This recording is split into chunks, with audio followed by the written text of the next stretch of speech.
রহমতুল্লাহি ওয়া বারাকাতুহু। সম্মানিত উপস্থিতি, আপনারা দেখতেছেন বিউটিফুল কোরআন ইসলামী মিডিয়া। আপনারা সাথে থাকার জন্য শুকরিয়া, জাযাকুমুল্লাহ খাইরান, ধন্যবাদ। আজকে শিখব সূরা আল আসর, সূরাতুল আসর। আইনটা চাপাই বলবেন, বিসমিল্লাহির রহমানির রহিম। ওয়ালামজার ওয়াল, আইন সোজার আস, সুরাজের রি, ওয়াল আসরি। অল হয় না যেন, ওয়াল না, ঠোঁটটা গোল করে ওটা উচ্চারণ করতে হবে, আইনটা চাপাই বলতে হবে, সোরটা মোটা করে বলতে হবে। ওয়াল আসর। হামজানুজের ইন, এখানে গুণনা করবেন, নুন লামরে ধরবেন, নুন লাম যাব নাল, ইন নাল। হামজানুজের ইং, এখানে ইকফা করতে হবে, অনিষ্কার দিয়ে পড়তে হবে। সিনালি জবর সা, এখানে একালি টান দিবেন, নুন জবর না, ইং সানা। লামজাল্লাহ ফাইজের ফি, লাফি, এখানে একালি টান। খসিন পেশ খুসরা, দুজের ইন, খুসরিন। এখন আমরা মিলাই, ইন্নাল ইনসানা লাফি খুসরি। রি হালকা শব্দ হবে, হ্যাঁ। হামজা লামজার ইল, লাম লাম যাবর লাল, ইল্লাল, লাম যাবর লা, দালিয়াদের রি, নুন যাবর না, ইল্লাল্লাযিনা।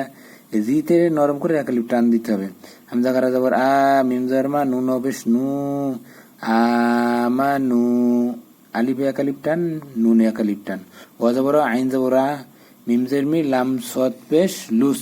এই অ, আলিফ আলিফ লাম, এই চারোটা বাদ না, কেন উপর নিচে কিছু নেই, এখানে বাদ। ও আমি লুস, এই যে লাম সদ পেশ লুস, ও আমি লুস।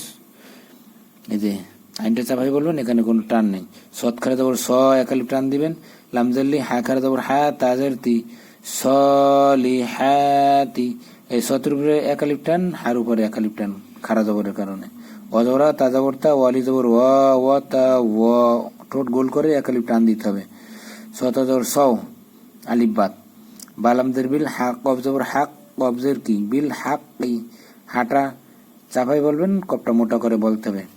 হাক কি হয় না যেন, হাক কি। অজবরত তাজাবরতা, ওয়ালি জবর ও, এখানে অতে একালিপ টান, গোল করে বলতে হবে। এই ও গোল করে বলবেন। ও তা ও, সত জবর সও, বা সজের বিশ, সদ বা জবর সব, এখানে কলকলা করবেন, রজের বিশ সবরি।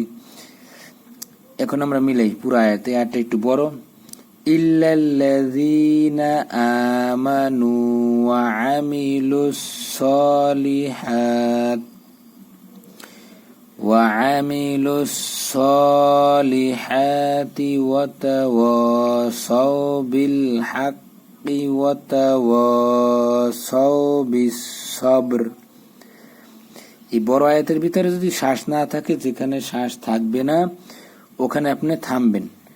থেমে আবার ওই জায়গা থেকে, যেখানে থামা হয়েছে ওই জায়গা থেকে আপনি আবার মিলাবেন, তাহলে দেখবেন পড়াটা ইনশাল্লাহ সুন্দর শোনা যাবে এবং সুন্দর হয়ে যাবে। হ্যাঁ, আয়াতের মাঝে থামা যাবে না।